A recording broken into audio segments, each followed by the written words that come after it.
Welcome back to SCTV for ScreeningClub.com, where we break down the latest in television entertainment for you each week. It is cold around here. It's a cold New England winter, and we are down one man. So I am here, as always, this week only with my brother Chris. How's it going, Chris? Going good. It was too cold for Mike Lang. It was too cold. You know, the Langs can't... They're notorious for... I'm trying to make a joke, but I can't. Mike Lang can't support himself in the winter. He's not that kind of man. He has to hibernate. Warm. And we went out in the storm, and we are here, and we'll be looking forward to having Mike back next week. He had some other stuff he had to do today, some other responsibilities, I think, work related. So we won't hold it against him. Mm-hmm. It'll be okay. We'll welcome him back next week. But we're recording this on Monday. Last night was a big day, so we'll talk about the Golden Globes from last night. We'll get more into that later. But Chris, just a one quick thought. Like what was your general feel about the Golden Globes last night? I have a general apathy towards all of these award shows.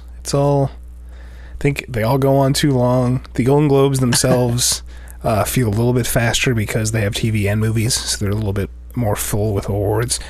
I think it felt like that last night. Just the awards came, from what I watched, at a quicker clip.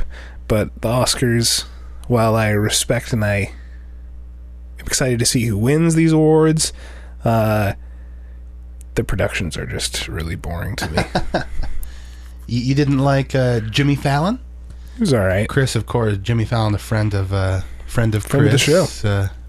Chris has been on Jimmy Fallon. I like Jimmy before. Fallon, but you're just so constrained in the process of everything. It's not. And know what? There's also some question about really the legitimacy of the Golden Globes, right? Because it's not really a... Well, see, the Oscars are way more respected, at least in my eyes, because it's the guilds for each respective category that's voting. So like all the directors vote for best director, you know what I'm saying? Sure. Okay.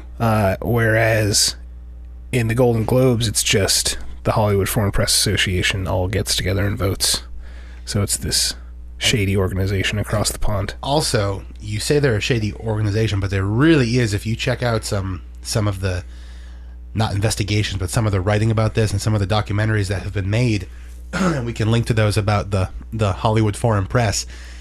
There's very little, like, known about it's them? really a corrupt organization from what I understand. But the thing is, no one in Hollywood wants to do anything about it because the Golden Globes are still considered like, a legitimate thing. Yeah. So it's like this group of people exist that really should not be voting on awards and have no expertise. It's called the Hollywood Foreign Press, but I think very borderline are any of these people, entertainment writers and stuff like that. But we can get more into that later. And we have some other cool stuff here today. And before we get into that stuff, let's just quickly let's talk a few quick hits. Sure. Okay. And then I think, didn't you have a story to share? We'll get to your a quick story. Well, no, just a quick story. It doesn't really have to do with anything. Okay, sure. Well, we can talk some quick hits, and then you can share a story. Maybe I'll share a story too. Mike really has been the shining star as far as bringing outside stories into this podcast. So maybe it's our time to step up. Okay, one thing I just want to mention, and I know there's a lot of perhaps grievances or other stuff floating around in pop culture about the return of this show, but I did tune in to the premiere double-length episode of the new Celebrity Apprentice. Wow. Now, Chris, you used to watch The Apprentice, right? For me with The Apprentice, it was like if I really liked a celebrity on the show, I would really watch it until they got kicked off. Like when Penn Jillette was on it, I watched until he got kicked off, and I'm sure I watched it before then, but I can't remember. I never watched any of the regular seasons, from what I remember. I think we both share a love for Penn Jillette, right? Oh, yeah. great guy. But this new season, so there's the classic list of celebrities and stuff. We've got Ricky Williams, former NFL running back, All-star, is on there. Eric Dickerson. So we've got the doubling down with the running backs. There's a few on there. Know what I'll say though? They don't seem to be the most energetic, drama-filled bunch. Okay. John Lovitz is on there. But one thing I want to mention just quickly about the premiere episode. So they're switching things up a little bit. It's in California. Mm-hmm. Obviously, you've probably heard Schwarzenegger is the boss, and everyone calls him governor. And the whole sort of setup, it seems that they've set up is it's supposed to be like a fake startup, like a California startup called Schwarzenegger, I think, Incorporated. And then they basically split them up. But really, at least the way that Arnold presented it, the whole thing is going to be them doing work for businesses, which really, a lot of The Apprentice was that, like, go promote this product or blah, blah, blah. My favorite thing about The Apprentice was like, hey, we're like Ben and Jerry's, create us a new ice cream flavor. And then we could buy it in the store. I know, that was back in the Penn and Gillette days.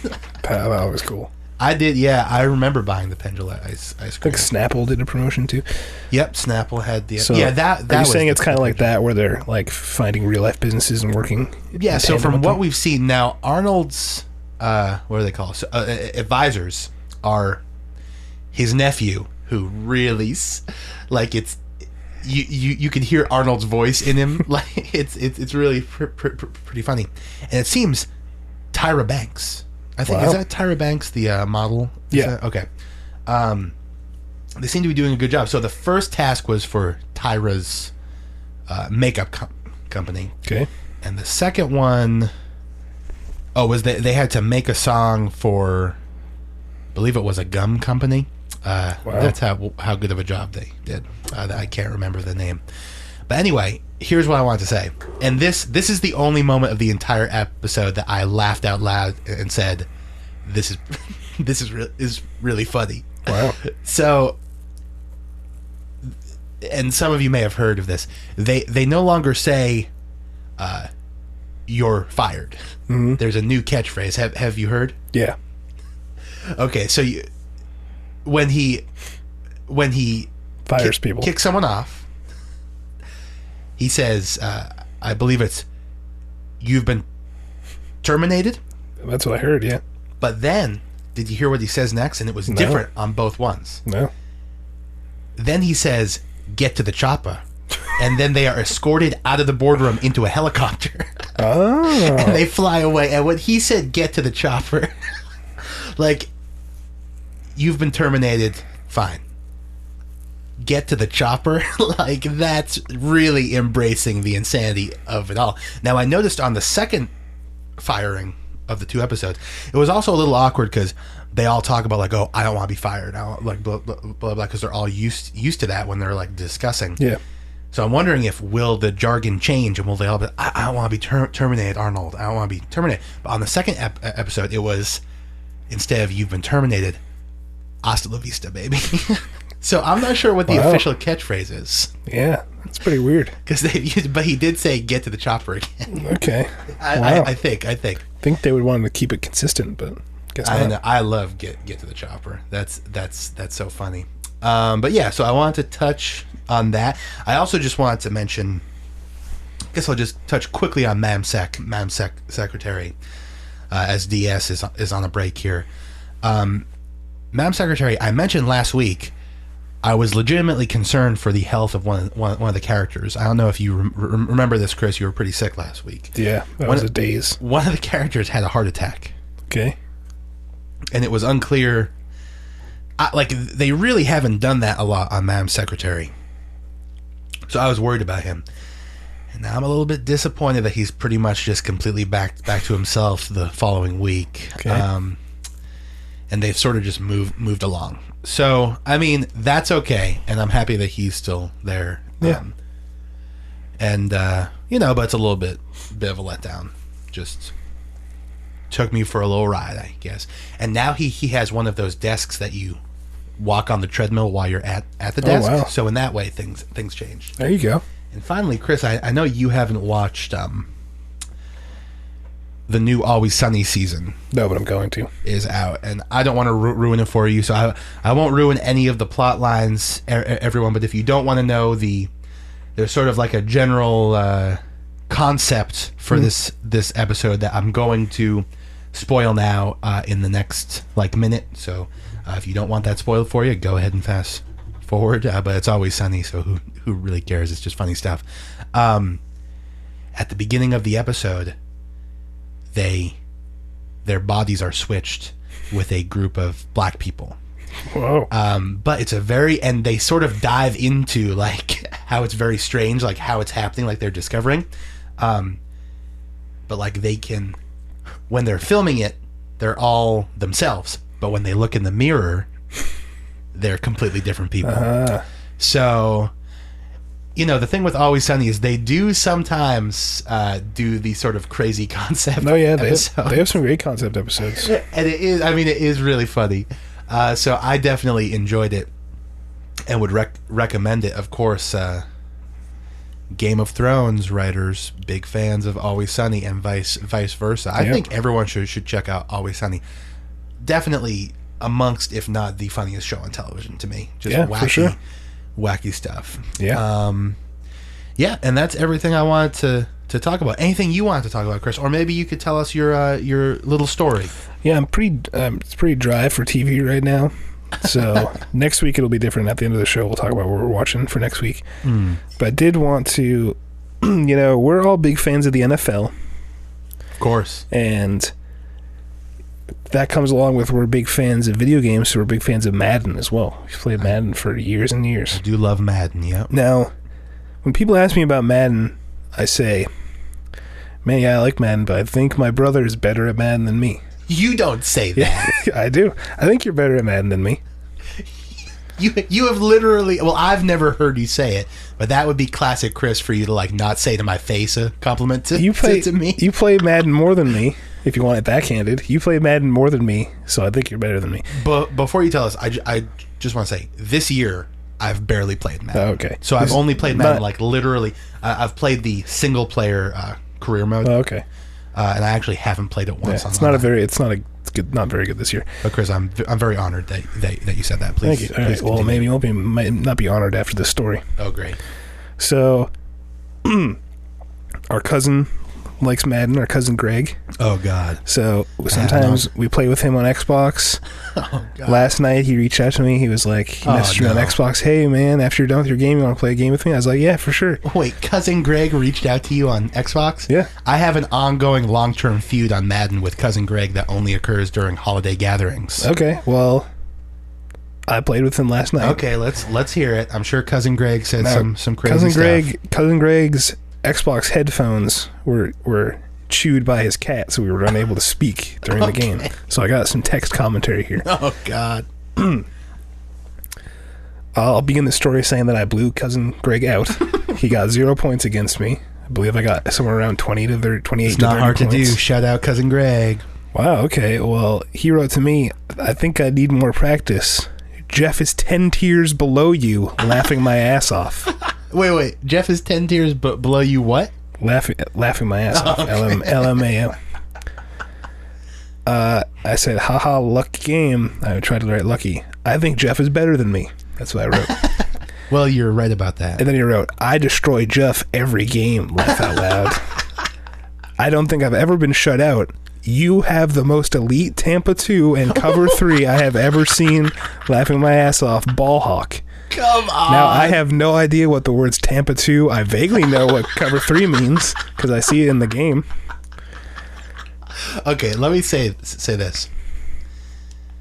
Every time we go to a family gathering, there's a sort of fake fun tension between me and cousin Greg when it comes to Madden. Only Madden. Love cousin Greg. Mm-hmm. Really love having our fake rivalry, although it's very real in many ways in Madden. The reason why cousin Greg, and he did beat me this year at our family Christmas gathering. First of all, We're playing on little cousin Braden's PS4. Yeah. I don't play on PS4, neither does Greg, and that's fine. 2,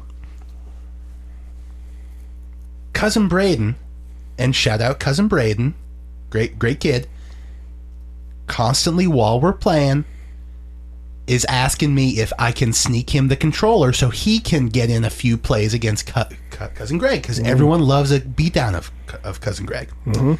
So this is what happened. And you can fact check this with cousin Greg, and I'll move on from this, but I just have to get this out. I was beating him, and it was looking bad for cousin Greg. Okay, I believe I was up by at least 10 points, 10-0 to start the game. Then cousin Braden, hey, you're up by 10. He didn't say this, but this is what was unsaid. Hey, you're up by 10. Slip me the controller. Let me get in a couple hits against cousin Greg. So I'm saying I need some more buffer room here. I get the ball back again. I'm up by 10. Moving down the field on cousin Greg. Cousin Greg gets the most BS fumble. I forget what team it was. Oh, also, we're playing on last year's Madden. Okay? Oh, yeah. I was Seahawks. Beast mode. Fumble. Okay? Let's work in reality here, because that's a made-up story if we're talking beast mode fumble. And I hate the Seahawks. Well, yeah. Beast mode fumbles. Cousin Greg returns it for a touchdown. The whole idea of this game is flipped around, and cousin Greg pulled it out. Okay? So that's what happened, and that's how cousin Greg beat me this year. Shout out cousin Greg. You know I'm better, and no one here is arguing that. Chris even said at the beginning I'm better. But Chris, great story. Thank you. Well, I just want to reiterate, according to cousin Greg, you're 10 tiers below me when it comes to Madden skill. That's impossible, because I say you and cousin Greg are the same tier 1. Oh, okay. So I couldn't be. All right, well, that's it. Well, we had an impartial third party tell us. I don't know about impartial. If anyone likes to talk crap on me on that, it's cousin Greg. But anyway, let's move on. We'll talk about that later. Huge night last night. Golden Globes. Mm-hmm. Let's just take a let's go through it. I thought we would run through, since we're a TV podcast, we'd run through, even though we just talked about Madden for a little while, we'd run through all the TV categories and just give our quick feedback. Absolutely. Also, Madden takes place on TV, so that's true. And NFL is a TV show, and there's a Madden TV show there too on the NFL Network. So let's see. Let's do this. Let's leave these two at the top till last. Best TV series, drama and comedy. No, and just to give us going through these a little bit of a bookend sort of ongoing narrative here, we did initiate a closed Screening Club Golden Globes pool that took place last night. We won't say who won yet, Chris, but I did. One of my New Year's resolutions has been using my personal Twitter more, so I did give a shout out on Twitter and let you all know I was coming for you. So there was 5 of us, right, in the pool, and we'll talk about that and who picked what as we move on here. But sorry about that, Chris. So which one did you want to talk about first? Let's just start. Let's go backwards here. So, best actress in a limited series or TV movie. So this starts off. Sarah Paulson won that for The People versus O.J. Simpson.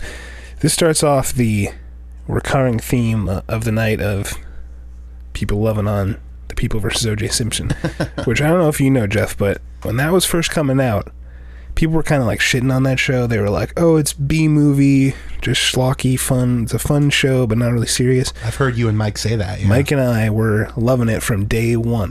Mike and I knew that it was quality. You were the trendsetters, correct? Yep. We were the tastemakers, and we knew, and now our predictions are coming true. Everyone loves that show. Everyone loves Sarah Paulson. Did you think that Sarah Paulson should have won? Yes. Now, the Screening Club crew all swept for Sarah Paulson winning. Now, I've only seen one episode of this show still. Yeah. But she was good. Mm-hmm. She had a few powerhouse episodes. Yeah, I've heard you guys talk about that. But was there anyone here of the other ones listed that you thought may have been a dark horse, or was she it for you? Well, also with the Golden Globes, you have to take into account the Hollywood Foreign Press, and in my mind, they're like obsessed with celebrity in my mind. Yeah. So sometimes, which this came into play in some of my other picks, they might just go for like the biggest celebrity just to have them, like the soundbite of them talking on the Golden Globes. Sure. So I was thinking maybe like Kerry Washington, because I know she's big. Stuff like that. That makes sense. But honestly, I didn't think anyone else was going to win. Well, I'm happy. I've viewed almost none of these other shows, so I'm happy that the one that I saw and thought she did a good job won. And we all picked it. All right, so let's move on to Best Actor in a Limited Series, TV or Movie. So this was a surprise for me. Tom Hiddleston for The Night Manager won, and that was a limited AMC show at the beginning of the year, I believe. It never really interested me that much. I might check it out now because a lot of people seem to like it, and it definitely won some stuff. So you've never checked it out, but I see Mike. The Night Manager was his choice for several awards, and he wasn't wrong. Well, it might have been having some good buzz, but also this might be celebrity coming into it. Tom Hiddleston played Loki in those movies. He's a beloved British actor everyone seems to love. I see that you picked... that was from my heart, Riz Ahmed. But you have spoken about that. Star of Rogue One. I do love Night of. And I picked... That's the guy from... Courtney B. Vance. Yeah, he's in the O.J. Simpson, right? Yes. Yeah. Mm-hmm. All right, Well, so let's move... I'm happy... well, I'll have to check that out, because that was... Oh, yeah, I might check it out. It is a limited series, so it's cool. Best Limited Series, TV or Movie, The People vs. O.J. Simpson won. The crown jewel in our crown of us being right, Mike and I, that The People vs. O.J. Simpson won this. I felt like The Night of was better. I don't know. But you didn't pick it, correct? I didn't pick it because I feel like I could feel the waves of people coming around to our thought process of people liking The People versus O.J. Simpson. That's what I went with. Okay. Let's see. But I do think The Night of is better. Really? I do, yes. Well, there's certainly... I've never seen it, but there are a lot of, very intriguing, all those... almost a constant stream of promos for it that I've been seeing. I don't know. Really? Yeah. Recently? No. Oh, okay. Like before it came out. out. Yeah, for sure. So yeah, maybe I'll check that out. Definitely. Nice, another win for the People right. versus OJ. Best Supporting Actress, Olivia Colman, The Night Manager. Again, I mean, there's some crazy. This is a really big category. For her to win out here is pretty big, so she had to do a pretty good job. I was thinking it was going to be Westworld, Thandie Newton. Yeah, I thought that as well. She did such a good job. I thought Chris. maybe Lena Headey this year because she had such a pivotal role in this season. She did a great job too. Yeah. Well, that's there's a Game of Thrones bias in me. I just want people from Game of Thrones to win. Seems like there's a Game of Thrones against biased from what I've seen here. I've heard it theorized that there's so many different characters in so many different arcs. Like I see. Who would be up for Best Actor? Is there really a main character? You know what I'm talking about? Yeah, Something like that. That makes sense. Like everyone, there's so many to pick from that nobody gets picked. That does make sense. Let's talk about Best Actress in TV Series Comedy. Oh, yeah. Or musical. Stacked category, I would say. Yeah, I mean, look, Julia Louis-Dreyfus, I know she didn't win, but she is just continually extremely high level. Yeah. Tassie Ellis Ross seemed very personable up there. I don't watch Blackish. I've never seen it. People seem to like that show. Yeah. She seemed very, very happy. She seemed nice. I'm happy she won. I would have preferred Julia Louis-Dreyfus, but you know what? Julia Louis-Dreyfus has won so many times. Let's spread around the wealth a little bit. I'm happy Sarah Jessica Parker didn't win, though. Why was she nominated? I've heard nothing but bad things about that show. About Blackish? No, about Sarah Jessica Parker. Sarah Jessica Parker. I've heard middling things. Maybe I'm off in my closed off world and it's actually great. I've heard some people like it, and I heard that she is maybe the best thing about that show. Well, but still, it's a pretty rough show if that statement's true. All right, well, congratulations, Blackish. All right, let's move on to Best Actor in a TV Series, Comedy or Musical.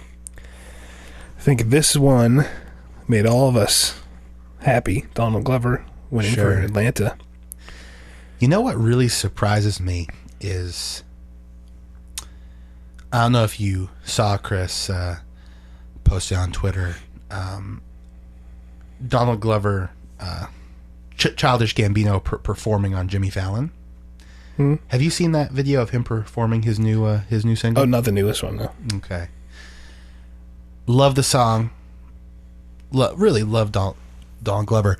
I felt he was rude to Jimmy Fallon when Jimmy Fallon came up for the handshake after. Now, I know that he was sort of playing the role of, I'm really into my music, and I need to like look very dazed and sort of like not give you full attention when you come to shake my hand and just sort of like look off.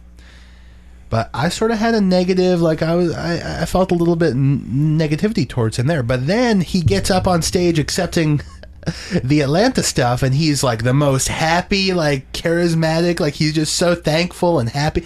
Like I don't know, makes me wonder who is the real Donald Glover. Which one was an act, Chris? Well, Childish Gambino is a fake name that he gave himself for that. That's true. Whereas he went to the Golden Globes as Donald Glover. Won as Donald Glover. That's very true. But it does. What does that tell you? You know, it brings up the whole idea, though, of how much of an actor's life is acting. How much that we see is just yeah. You know? But very good. Good We job. were all happy about that. Great job. He did a great job. Although, well deserved. Would have loved to have seen even some of the other actors in that show. I think did a great job too. Perhaps even better than Donald Glover. But they all did a great job. Yeah. All right, let's go down a little bit to Best Supporting Actor. Okay. Went to Hugh Laurie, The Night Manager. Now, I know a lot of people love The Night Manager, but something's making me say Hollywood Foreign Press loves celebrity. Let's give it to Hugh Laurie, big star. Over, say, who I wanted to win, Sterling K. Brown. There's lots of big stars in here, though, Chris. I know. John Travolta could have won, definitely, with that star power. But I don't think John Travolta really deserved that win. I don't think he was particularly that good. This season of Mr. Robot for Christian Slater was kind of down. I don't think he definitely doesn't deserve it. Haven't seen The Crown, even though I heard it's great. I started watching it last night. Yeah, that's good. Is it good? Yeah, I mean, there was only like John Lithgow. There was only like I only very briefly. I guess the first episode. I watched like probably 3/4 of the first episode. Mm-hmm. It wasn't very John Lithgow heavy, so okay. I'm sure he must continue on and do a great job. Okay, cool. But yeah, it was very well done. I enjoyed watching it, and I have a bias against the royal family. I'm not a fan. Like I'm sure they're all great people, but the institution, I won't get into this. So yeah, it was still interesting to see. Right. Well, God bless Hugh Laurie. On to Best Actress in a TV Series Drama. Claire Foy. Did you see much of her in the first episode? Yeah, so she's the one that actually plays the young queen, right? I believe so. Oh yeah, you've never seen it. Well, no. I'm assuming that. Yeah, she was good. Mm-hmm. I mean, it was just like a setup. Like she gets. Yeah, it's like a pilot. It's like the marriage, the wedding ceremony in the first episode.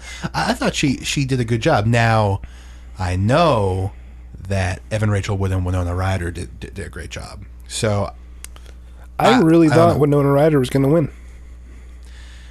Yeah. Can you say? But Chris, didn't Evan Rachel Wood do a good job too? Know what though? She did. Winona Ryder did a great job. Winona Ryder did a great job.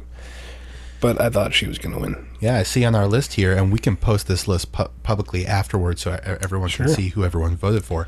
But I see you and Mike both thought Winona Ryder was going to win in our pool. I thought the Hollywood Foreign Press would not give up the opportunity to have Winona Ryder and like talk about like Stranger Things is huge right now. Winona Ryder is like this older actress who like did a great job. That's pretty I thought funny. that was pretty much this whole narrative I about thought that was pretty much a shoe-in, but I guess not. Okay. Best actor in a TV series drama. One of the most prestigious television awards. Billy Bob Thornton for Goliath. Now, that was upset, right? I believe it was an upset. Even though... See, I chose Matthew Rise for The Americans because I knew that, even though I don't watch The Americans, I know that there's a big push behind The Americans. Like apparently this season was like their best season.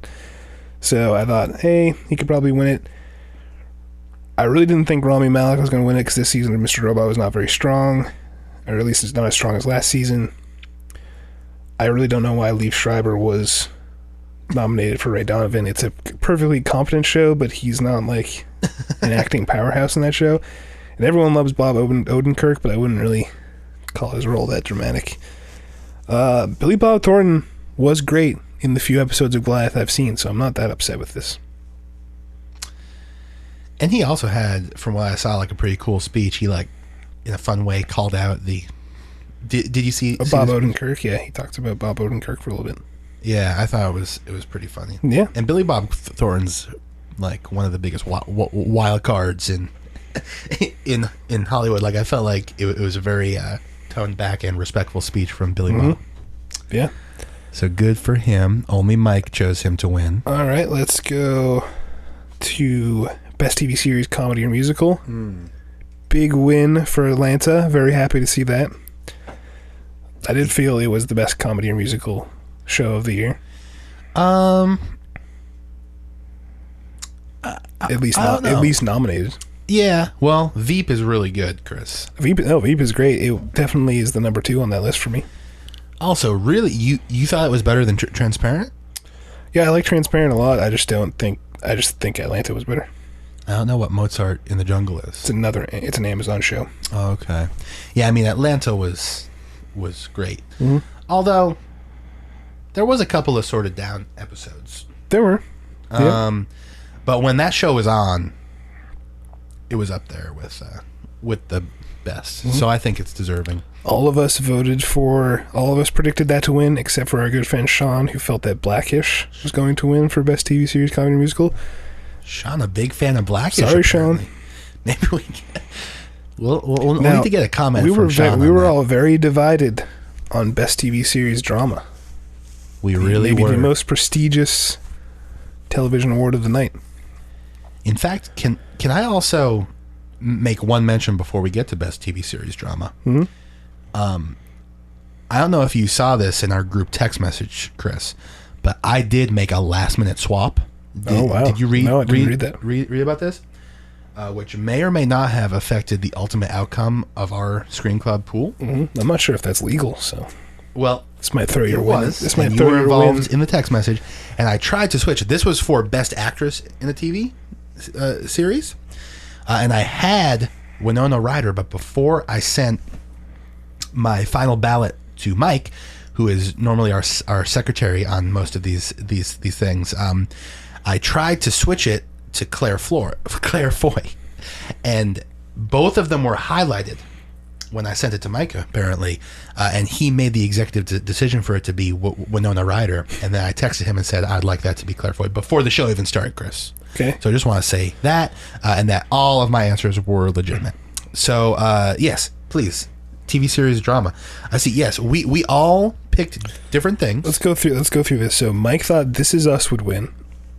Mike has been a huge fan of This Is Us. Him being a fan might not even have gone to that decision. He might just have felt there's a lot of good buzz around This Is Us. It's a big network show. Do you really feel that? Like, I felt like he must have voted with his heart, because I wouldn't think that This Is Us could beat out some of these other ones on here. Yeah, who knows? We'll have to ask him. I know. We can say whatever Myself we want about it. and our good friend Tony voted for Stranger Things.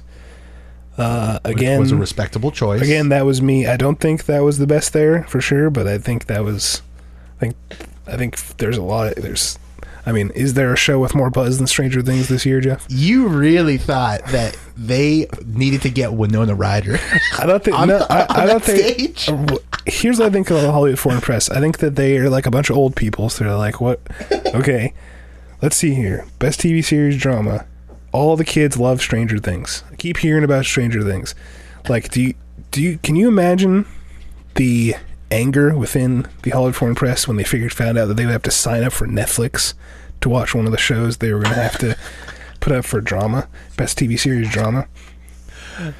Chris, you need to know what, next week I'm going to present a little bit more information about the Hollywood Foreign Press, because I've actually done quite a bit of reading on this, and I don't think that they're exactly what you think. I think that they're crazy, like you think, but I think you'd be surprised about the actual makeup of the Hollywood Foreign Press. All right.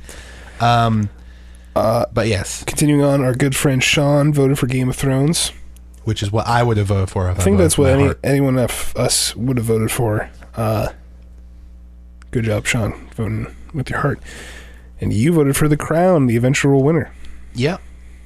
Why'd you do that? You know, when I decided that after the Golden Globes last night I would watch The Crown for the first time, I said, this seems like a winner. Okay. I said, this seems like a winner. I think The Crown is Netflix's most expensive show. I think they spent the most money they've ever spent eclipsing Marco Polo. Let me say this. There is no way in hell that The Crown can be better than Game of Thrones. Game of Thrones, in one season of television this past season, and I know I'm speaking as someone who voted for the Crown, and I voted for the Crown because it was a favorite to win. Yeah. Game of Thrones produced two of the best episodes of television in the history of television this past season. Okay. And every other episode was extremely good. Yeah. And you're telling me that The Crown is going to be better than that? Two of the best episodes of television ever? I think Game of Thrones should have won. I agree. Who do you feel really should have won, Chris? I think Game of Thrones, for sure. Well, I don't think anything really even comes close. I mean, Westworld and Stranger Things were good, but not Game of Thrones level. My goodness. That's pretty crazy stuff. But yeah, and know what? Maybe just, I want to really quickly just talk about a couple of the movie awards. Sure. I know it's not a movie podcast, but there were a couple that I thought were interesting. I don't know if you had any that you want to talk about, Chris. Really, there's nothing specific. So let me share this with you guys. So our Screening Club Golden Globes pool, me and Mike have been pulling ahead, and I'm not going to go into details about the corruptness of how Mike works on these things. But me and Mike were pulling ahead, and it came down to the final award of the night. Yep. Which is Best Picture Drama. Best Picture Drama. And as those of you that listen are friends, you know that me and Mike differ on a certain motion picture that was nominated, Manchester by the Sea. Now, if I was voting for which movie I thought was going to win, I would have voted for Manchester by the Sea, which is what everyone voted for in our pool, except for me. Yeah. And that was because Manchester by the Sea is an okay movie. Okay. But Manchester by the Sea does not deserve to win this award. And I voted for Moonlight, which pushed me over the top of Mike Lang to win the pool, which is a huge deal, right? Yeah, big deal. Well, it's a pretty special deal. I'll agree with that. Let's talk about this, though. I haven't seen any of these movies, including Moonlight, which I voted for and won. You saw Manchester by the Sea? Except for Manchester by the Sea. Now, I want to see Hacksaw Ridge. Yeah, it's Hacksaw Ridge. I heard it was all right. I saw Moonlight. I personally felt Manchester by the Sea was better. I'm not mad at all that Moonlight won. Moonlight is a fantastic film. Yeah, well deserving. I think it sounds like a good film. Also, it'll always hold a place in my heart because it pushed me over, Mike. And once again, check out Screening Club Instagram. You can see me posing with a smiling face in front of a poster from Moonlight as Mike and I were about to see it months ago. Months ago. Always ahead of the curve. Always ahead of the curve. Before I knew how depressing the movie was. I was very happy to be seeing it with my good friend Mike. Chris ahead of the curve more.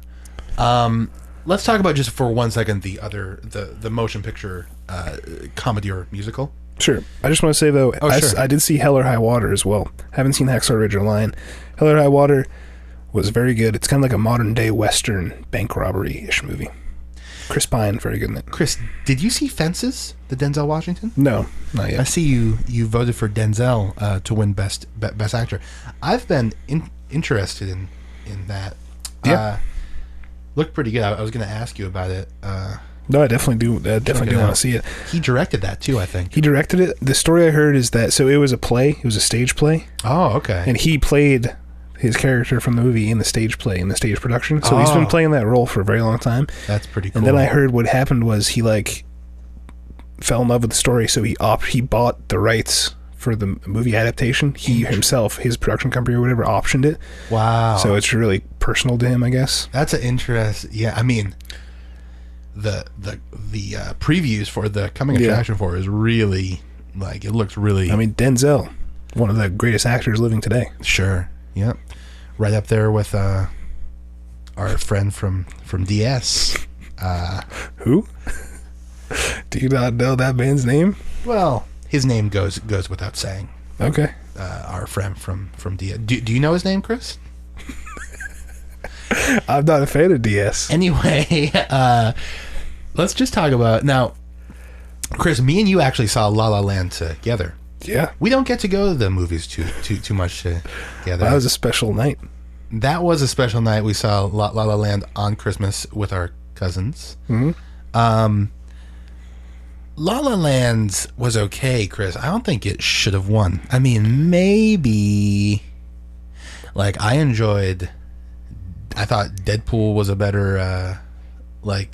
Deadpool for what this category is, I thought was better.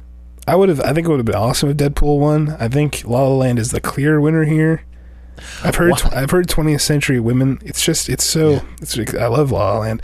Also, I want to say that I saw La La Land twice. In the first theater we saw La La Land in, it was a low quality theater, I'd say. I wouldn't say low quality, Chris. It was a little bit outdated. At least the specific theater we were in was low quality. Yeah. And the mix was not very good. I saw it. It was an indie theater. Sure, yeah. And know what? We should support indie theater. I wasn't expecting it to be. Go on. Okay. But for a movie where the music is so crucial. Sure. Yeah. And in that first time seeing it, there was a lot of fast dialogue within the songs that I was sometimes the specific lyrics got lost. Yeah. I saw La La Land again in a more standard theater, mainstream theater, and the mix was much better. Okay, yeah. And it made the experience a little bit better for me. Yeah, I mean, everything about that theater was very, very indie. Yeah. I mean, there was nothing... They did not have a no sound frills. system. No frills. Yeah. Also, lots of people were talking. Not the best. I was getting a little bit annoyed. Not the best. I was getting a little bit annoyed. But Deadpool was a great movie. It was very good. Yeah, I love Deadpool. La La Land was also a very good movie. I think the musical part sort of took me out of it a little bit. I love music. I thought it was really cool that Ryan Gosling was playing piano and stuff, and I really like Ryan Gosling. Oh, what's her name? Emma Stone. Emma Stone also did a really good job. Mm-hmm. Everyone in that movie. Okay, just not to bring this back to Manchester by the Sea. There were parts of Manchester by the Sea that were just not good acting. Also, Casey Affleck is just... like that role was meant for him because he seems like a jerk. Let's be honest. Like that's his. I think that's just how Casey Affleck is, which is great. I guess they found the role for him, but there was some subpar acting in Manchester by the Sea. La La Land, I thought everyone did a great job. Like it would be like in La La Land, all of a sudden, if someone came out and was clearly just like, "Oh, this person is doing a horrible job and it's taking me out of this," you know? Like, wouldn't you say some of the acting in Manchester by the Sea, some of the secondary actors, and also a lot of the women in that movie were only there as vehicles for sex, as vehicles for drama. Like they were like nothing, which I thought took me out of it too, because you just have these side characters that come in and they're very thin, they're not doing a good job. La La Land, I think, had better acting. Other than, okay, if you're buying into Casey Affleck as that was like some monumental performance, then I guess that was better. But I don't agree. But like if you take out Casey Affleck and you take into account all of the acting in both movies, I thought they did a better job in La La Land. Okay. Well, I think there's less acting in La La Land as a whole. I mean, there's really like, what is John Legend the only supporting actor really in that movie? Who did an okay job, I guess. In La La Land, yeah. I mean, there was. It's really like a painstakingly like these two characters, just like. I mean, there was almost nothing else going on in Manchester by the Sea either. Well, sure, but I'm talking about there's just like a lot more like dialogue between like secondary character. Yeah. Was there no music in Manchester by the Sea? I'm forgetting. I don't know. Did even the opening credits have music? I don't know if the opening credits did, but there might have been like, I believe it's called non-diegetic music. Like just like on car radios. Oh, okay. Well, in the background. other than, yeah. I don't think there was a score or anything from what I remember. Yeah, there might have. I think there was like literally no. I have to check. Nothing. Might have been very light. That's interesting. Okay, but yeah, I think Deadpool should have won.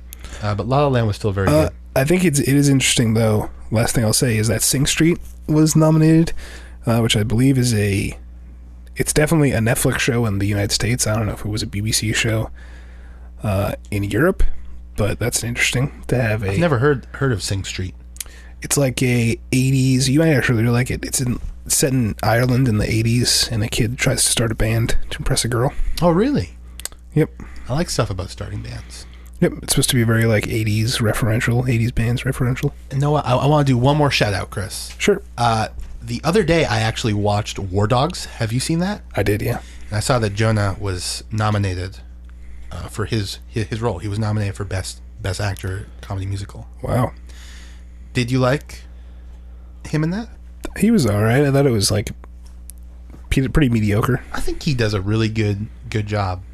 I mean, in The Wolf of Wall Street, he was really good. Yeah, he was better in The Wolf of Wall Street. No, though, but the best actor in the whole world is Leo.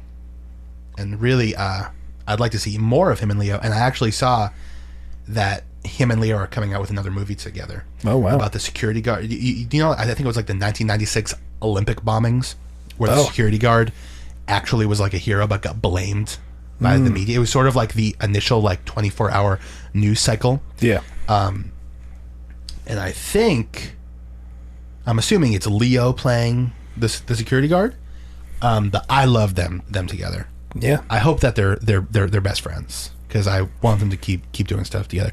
But good job, Jonah, and Ryan Gosling. It was like an unstoppable force, La La Land. You know. Yeah, it became the most awarded Golden Globe nominated movie ever. Congratulations, guys. It was a pretty good movie. Let's talk for a second about, there's a couple of shows coming up that I think we're going to talk a lot about, because we're all sort of interested in them. One that looks very interesting to me is The Young Pope. Have you seen this, Chris? Yep. So it's HBO, right? I think it's a joint production, because I don't know who it's joint with. Maybe BBC, but I think it's definitely HBO in the US, but I think it's already came out in full overseas. Yeah, I was sort of confused about that because it looked like it was available. Well, that's something what's making me think it was a BBC production, because like another great show on Netflix called, well, not this was on Netflix, but a great show on Netflix called Peaky Blinders. It's a joint BBC and Netflix production. Okay. So the way it works with that is they have to shoot a new season of Peaky Blinders. It has to air in full in Britain, and then it goes on Netflix in the US. Okay, and I see here it's joint between HBO and Sky Atlantic, which is a UK island. Okay. Yeah. So that makes sense. Cool. Yeah, so I bet that's exactly what happened there. Yeah, that must be exactly it. They must have paid some more money. Yeah. Maybe HBO just bought the US distribution rights. I guess so, but like, yeah, I guess you just said that they've done that before, but it seems strange to me. Is it a true story? No. It says about the first American Pope? Yeah, I think it's like a what if they if the council elects a young American Pope. Okay, yeah. It looked really cool. I mean, Jude Law is great. I'm excited for it. Dan Keaton. Yeah, that should be really good. And then, Chris, you were talking about a show called Taboo. Tell us. Taboo, yes. New FX Tom Hardy show. I'm excited, which is also a joint BBC production, I believe. So I'm really excited for that. It's coming out this week. About? I believe it's very in fact, it's very shrouded in mystery. Really? I believe one of the commercials I saw was find out what Taboo is. But from what I've been able to piece together, and I'm sure you can totally find out if you do some Google searching, but I haven't, because I kind of want that mystery. But from what I have pieced together, Tom Hardy is this crazy British guy, and somehow he goes, it's set during colonial times, and he goes across to the US and does some stuff in the US. Okay, that sounds pretty cool. Yeah. He's this crazy British guy. Tom Hardy is really good. Yeah, I can't beat Tom Hardy. I love that guy. Man. Yeah, Tom Hardy is extremely good. So I'll be looking forward to that. So we'll probably be talking about both of those. Assuming, did you get any Mike insight on whether he'll be watching any of these? I'm sure we can pull him on board. Mike told me that he definitely will not be watching Young Pope or Taboo. Are you serious? He said absolutely not. Really? No, why? I don't know. Oh yeah, come on. Now I have to say that sounds like a Mike thing. That sounds like a Mike thing to say. I'm not sure Mike knows that Taboo is even a show. Okay. I don't even know if it's on his radar. No, yeah, I'm thinking Young Pope. I'm really looking forward. I think he's definitely checking out Young Pope, though. I think I've talked with him about it. And know what? These will take us right into the best Game of Thrones. Game of Thrones. Only 15 hours of Game of Thrones left. How are we going to do everything? Probably we a need to do? A little bit more than that. Each episode, if each episode is an hour 6, hour 5. Each episode's a little longer. Yeah. Yeah, I guess. But really, Chris, as a general rule, time is numbered. I know. How are they going to do everything? I can't wait for Game of Thrones to come back. But we'll check it out. Guys, we have a lot of cool stuff coming up in the future. It's going to be a great year. Chris, let us know where we can find you online, my friend. Twitter.com/thatmorris and ScreeningClub.com. Of course, ScreeningClub.com. What's Mike's Twitter? Linguistics_. I believe it's linguistics_. Yep. Visit him. Tell him we hope he has time for us next week. Yeah. Okay. But visit Mike, linguistics_ on Twitter. And you can visit me, therealjeffmoore.com. Also, the newly extremely active JEFFAM, Jeffam, at Jeffam. You can visit me on Twitter, too. I've been talking a lot on there. And remember, as always, rate and subscribe. Let us know what you think. We would love to hear your comments or thoughts. You can always get in touch with us at ScreeningClub@gmail.com, and you can view more articles, insight, and all the cool stuff that we post on ScreeningClub.com. And other than that, it's going to be a good week of TV watching, and stuff is coming back. I'm excited. Thanks a lot for listening, guys, and we'll talk to you soon. Have a great week. God bless.